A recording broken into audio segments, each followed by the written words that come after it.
सपना अपनी दो नंद पायल, आरती और सास के साथ खाना खाकर जैसे ही फ्री होती है, बाहर तेज बारिश होने लगती है। बाहर कितनी तेज बारिश हो रही है। अगर ऐसी बारिश में पकौड़े खाने को मिल जाए तो मजा ही आ जाए। अरे मायके में भी बारिश में सबको पकौड़े खाना बहुत पसंद था। मैं अभी गर्मा गर्म पकौड़े बनाकर लाती हूँ। भाभी, अब जब आप पकौड़े बना ही रही हो तो मेरे लिए आलू के पकौड़े बनाना। बहू, मेरे लिए तो पालक आलू मिक्स करके बनाना।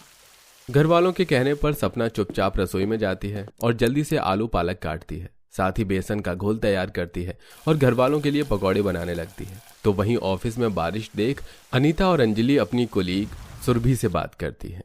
यार अनीता, बाहर कितनी अच्छी बारिश हो रही है। अगर मैं अभी घर में होती तो गर्मा गर्म पकौड़े बनाकर खाती। क्या यार, इस बारिश में पकौड़े का नाम लेना जरूरी था। अब ऑफिस में पकौड़े कौन बनाएगा। दीदी, पकौड़े बना नहीं सकते पर ऑनलाइन मंगा तो सकते हैं। अंजलि की बात सुनते ही अनीता, अंजलि, सुरभि मिलकर ऑनलाइन पकौड़ा ऑर्डर कर देती हैं। जहां ऑफिस में बैठकर तीनों पकौड़े का इंतजार कर रहे होते हैं तो वहीं गर्मा गर्म पकौड़े सपना अपने परिवार के साथ खाती है। भाभी, आपने पकौड़े कितने लाजवाब बनाए हैं। सच में पकौड़े खाकर तो मजा ही आ गया। थोड़े से पकौड़े रवि के लिए भी रख देना। रखने की क्या जरूरत है, मैं तो आ ही गया, मुझे भी दे दो पकौड़े। पूरा परिवार बारिश के मजे लेते हुए बालकनी पर पकौड़े खाता है। तो वहीं ऑफिस में डिलीवरी वाला पकौड़े लेकर आता है और जैसे ही अनीता, सुरभि, अंजलि पकौड़े खाते हैं उन तीनों का मुंह बन जाता है। मेरे तो सारे पैसे पानी में चले गए। कितना गंदा पकौड़ा है। अब तो मैं कान पकड़ रही हूँ, ऑनलाइन पकौड़े कभी नहीं मंगवाऊंगी। बारिश में इतने गंदे पकौड़े खाकर उन दोनों का मुंह बन जाता है। रात को जब वो दोनों घर आती हैं तो सब सपना की तारीफ करते हैं। अगर आज तुम दोनों भी घर में होती तो तुम्हें भी अपनी भाभी के हाथों के मस्त पकौड़े नसीब हो पाते। इस बारिश में क्या गर्मा गर्म हमने पकौड़े खाए थे, क्यों माँ? हमारे नसीब में होगा तो हम भी खा लेंगे भाभी के हाथ के पकौड़े। इतना बोल अंजलि और अनीता फ्रेश होकर बाहर आती हैं और पूरा परिवार खाना खाकर सोने के लिए चला जाता है। रात के 2 बजे तेज बारिश होती है और चारों बहन उठकर बारिश को देखते हुए बोलती है, देखो कितनी तेज बारिश हो रही है। काश कि इस वक्त हमें पकौड़े खाने को मिल जाते। रात के 2 बज रहे हैं, भाभी भी सो गई होंगी। हाँ तो क्या हुआ, ऑनलाइन ऑर्डर कर लो। तुम दोनों तो बोलोगी ही ना, तुमने भाभी के हाथ के अच्छे पकौड़े जो खाए थे। एक दिन की तो बात है, इतना तो भाभी कर ही सकती है हमारे लिए। चलो भाभी से बात करते हैं। चारों सपना के कमरे के बाहर खड़ी होकर दरवाजा पीटती हैं। अब जैसे ही सपना दरवाजा खोलती है तो वो अपनी चारों नंद को देखकर हैरान हो जाती है। भाभी, हम जानते हैं रात के 2 बज गए हैं, पर बाहर बहुत तेज बारिश हो रही है और हमारा आपके हाथों के पकौड़े खाने का दिल कर रहा है। हमने तो आपके हाथ के पकौड़े भी नहीं खाए। प्लीज हमारे लिए थोड़े से पकौड़े बना दो। अच्छा ठीक है, बना देती हूँ। सपना अपनी नंद के जिद करने पर रसोई में जाती है और चारों अपनी अलग अलग फरमाइश के पकौड़े बनाने को कहती हैं। भाभी, मेरे लिए पनीर के और अंजलि के लिए प्याज के पकौड़े बनाना। कितनी नींद आ रही है, नींद से मेरी आंखें फट रही हैं और इन चारों ने अलग अलग पकौड़े बनाने का ऑर्डर भी दे दिया। सपना आंखों में नींद लेकर अपनी चारों नंद के लिए गर्मा गर्म पकौड़े बनाती है, जिन्हें ले जाकर चारों नंद अपने कमरे की बालकनी पर बैठकर बारिश और पकौड़े को एंजॉय करती हैं। समय गुजरता है और इसी तरह चारों नंद आए दिन जब भी रात के 12 बजे बारिश होती तो वो चारों अपनी भाभी को उठाकर उनसे पकौड़े बनवाती, जिससे सपना काफी ज्यादा परेशान हो जाती है। ऐसे ही एक सुबह, सपना, तुम्हें नहीं लगता आजकल तुम नाश्ता बहुत लेट बनाने लगी हो? अब मैं 10 बजे ऑफिस जाऊंगा तो पहुंचूंगा कब? आज फिर तुम्हारी वजह से मैं लेट हो गया। बहू, तू ऐसी लापरवाही नहीं करती थी, अब क्या होगा तुझे? आज ही लेट तो होगा ही ना। आपको नहीं पता कि आपकी चारों बेटी जब भी रात के 2 बजे बारिश होती है तो मुझे उठाकर मुझसे पकौड़े बनवाती हैं, और ये बात आप तो बहुत अच्छे से जानती हैं। नाराज सपना अपने कमरे में चली जाती है। समय गुजरता है और सपना अपनी नंद के लिए पकौड़े बनाकर परेशान हो जाती है। ऐसे ही एक रात बादल काले देखकर सपना अपनी चारों नंद से बोलती है, आप चारों से विनती है मेरी, अगर आज रात को 2 बजे बारिश हो तो मुझे मत उठाना, खुद पकौड़े बना लेना। भाभी, आप तो बेकार ही नाराज हो रही हैं। हम समझते हैं हमारी वजह से आप परेशान हो जाती हैं। रहने दो, हम खुद ही बना लेंगे पकौड़े। इतना बोलकर सपना सोने के लिए चली जाती है और जब रात के 2 बजे बारिश होती है तो चारों नंद रसोई में खुद पकौड़े बनाने जाती हैं। भाभी को क्या लगता है वो हमारे लिए 2 बजे पकौड़े नहीं बना सकती तो क्या हम खुद नहीं बना पाएंगे? मैं बेसन का घोल बना रही हूँ, जब तक तुम तीनों मिलकर सब्जियां काटो। सपना की चारों नंद आज से पहले रसोई में नहीं आई थी, इसलिए उन चारों से सही से पकौड़े नहीं बनते और वो लोग सारा बेसन, तेल, चूल्हा और स्लैब पर फैला देते हैं। अगली सुबह जब सपना की आंख खुलती है तो रसोई की हालत देखकर वो सिर पकड़ लेती है। इन चारों ने रसोई का क्या हाल किया, बेकार ही मैंने इन्हें खुद बनाने को कहा, इससे तो अच्छा मैं खुद ही बना कर दे देती। अब सपना जल्दी से रसोई साफ करती है और सभी का नाश्ता तैयार करके उन्हें ऑफिस और कॉलेज के लिए भेज देती है और खुद दोपहर में सपना बिना खाए अपने कमरे में आराम करती है। बाहू, तू तो दिन में कभी नहीं सोती, फिर आज बिना खाए तू अपने कमरे में सो रही है। हाँ माँ जी, माफ करना, पर मैं आपकी 4 बेटियों की वजह से परेशान हो गई हूँ। रात के 2 बजे उठाकर मुझसे पकौड़े बनवाती हैं। रात में मैंने नहीं बनाया तो खुद से आकर बनाया और रसोई की इतनी बुरी हालत कर दी कि क्या ही बताऊं। कोई बात नहीं, मैं कुछ करती हूँ। इसी तरह कुछ दिन बीत जाते हैं और एक साथ पूरा परिवार खाना खा रहा होता है। तभी बारिश जैसा मौसम हो जाता है। लगता है रात में किसी भी वक्त बारिश हो सकती है।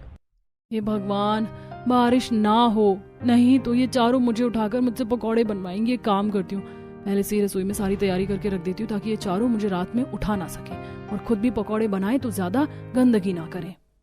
सपना की नींद खराब ना हो इसलिए वो रसोई में जाकर सारी सब्जियां काट देती है, यहाँ तक कि कढ़ाई में भी तेल रख देती है और बेसन का घोल भी बना देती है। पर इस बार फिर जब रात के 2 बजे बारिश होती है तो बारिश देख चारों नंद रसोई में आती हैं। भाभी ने तो सब कुछ पहले से ही कर रखा है। हमारे बारे में कितना सोचती है ना हमारी भाभी। मैं तो कल अपनी दोस्तों को लेकर आऊंगी भाभी के हाथ का पकौड़ा खिलाने। हाँ, पर अब जल्दी जल्दी पकौड़े बना, उससे पहले कि बारिश बंद हो जाए। एक बार फिर चारों बहन मिलकर पकौड़े बनाती हैं और पूरा रसोई गंदा कर देती हैं। अगली सुबह सपना के साथ शांति भी रसोई की हालत देखती है। वो भी अपनी बहू की रसोई साफ करने में मदद करवाती है। इसी तरह कुछ दिन बीत जाते हैं और पायल आरती कॉलेज से आते हुए अपनी कुछ दोस्तों को भी घर ले आती हैं। भाभी, हमारे कॉलेज की दोस्त आपके हाथों का पकौड़ा खाने के लिए आई हैं। वैसे भी कितने दिन हो गए हैं, हमारे लिए आपने पकौड़े नहीं बनाए। हाँ, अभी बना कर लाती हूँ। रात के 2 बजे उठाकर पकौड़े बनाने से तो अच्छा है कि दिन में ही मैं 10 जनों का पकौड़ा बना दूं। मुंह बनाकर सपना पकौड़े बनाने के लिए जाती है और जब पायल और आरती की दोस्त पकौड़े खाती हैं तो वो भी सपना की काफी तारीफ करती हैं। एक बार फिर रात को बारिश होने लगती है और बारिश होता देख सपना की चारों नंद अपनी भाभी से कहती हैं, भाभी, बहुत दिनों से हमने आपको उठाया नहीं है, आज हम आपको उठाने के लिए आए हैं, तो प्लीज हमारे लिए पकौड़े बना देना ना। मैं रात में नहीं उठने वाली।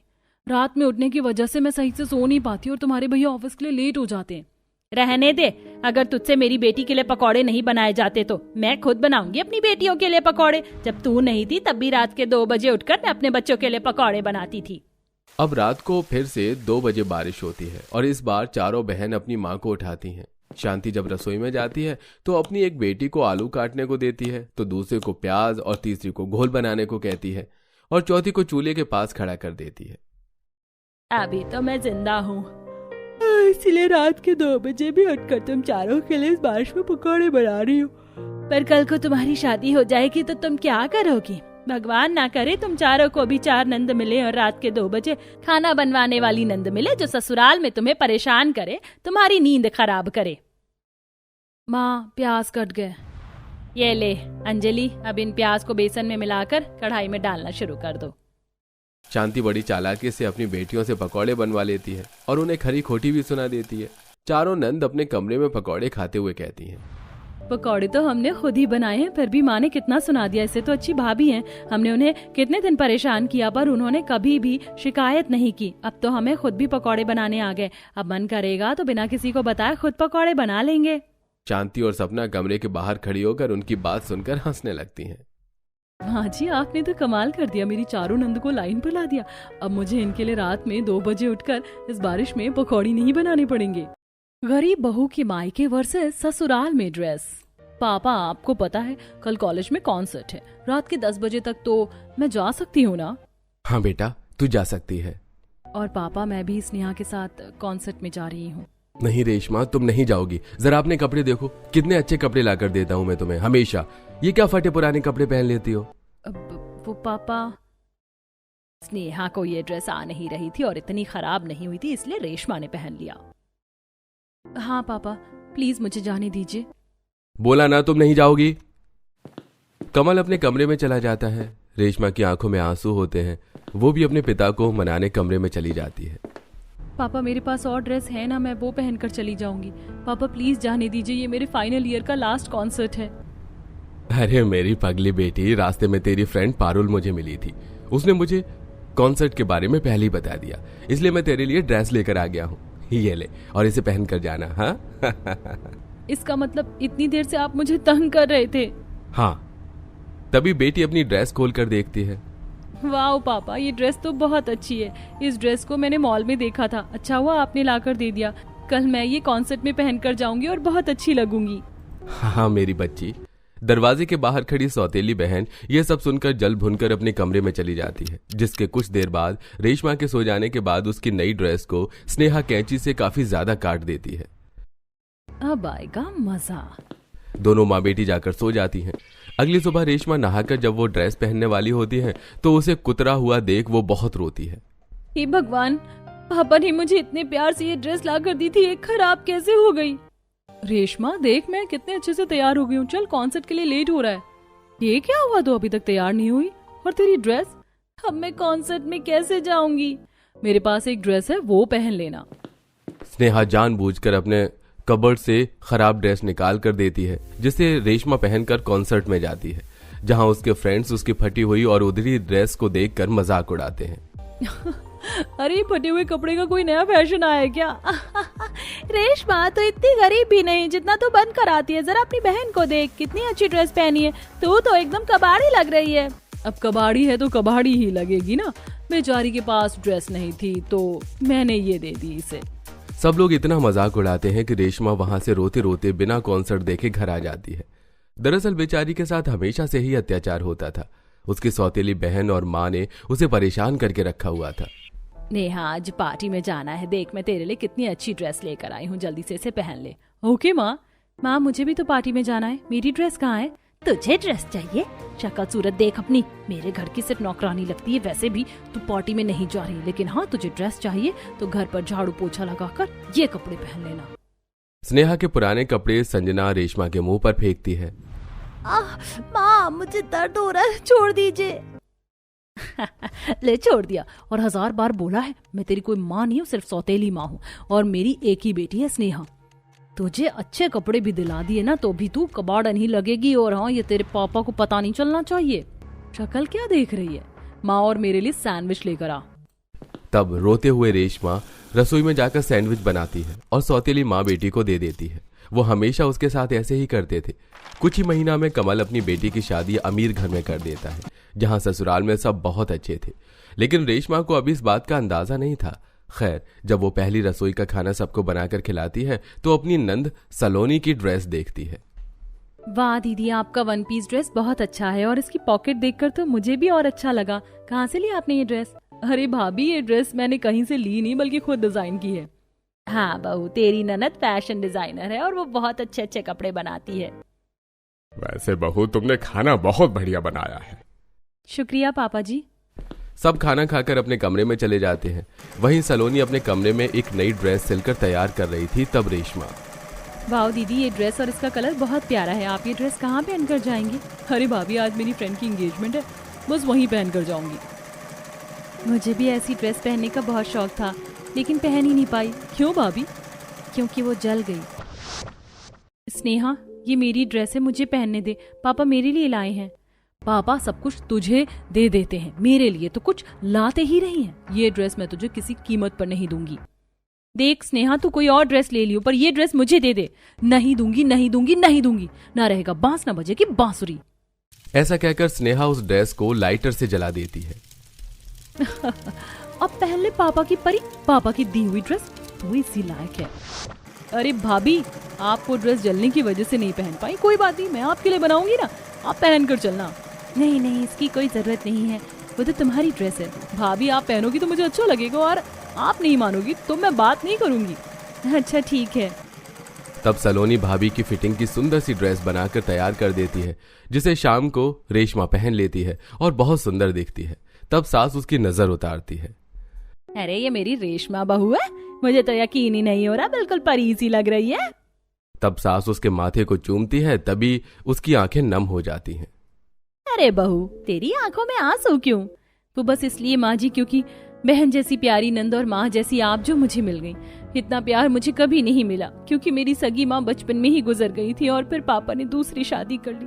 छोटी माँ ने कभी प्यार ही नहीं किया और मेरी बहन भी मेरे साथ दुश्मन जैसा व्यवहार करती थी। ना ना ना बहू, जिस प्यार के लिए तू तरस रही है उसे हम पूरा करेंगे। मैं हूँ ना तेरी माँ, वैसे भी तुझे मैं अपनी बेटी ही माँ। बता तुझे क्या पसंद है, आज मैं तेरे लिए वही बनाऊंगी। अरे माँ, इतना इमोशनल सीन हो गया कि आप भूल गई हमें पार्टी में भी जाना है। हम वहाँ खाएंगे, अब चलते हैं। फिर रेशमा अपनी नंद के साथ एंगेजमेंट पार्टी में जाती है जहां सब सलोनी की बनाई ड्रेस और भाभी की तारीफ करते हैं।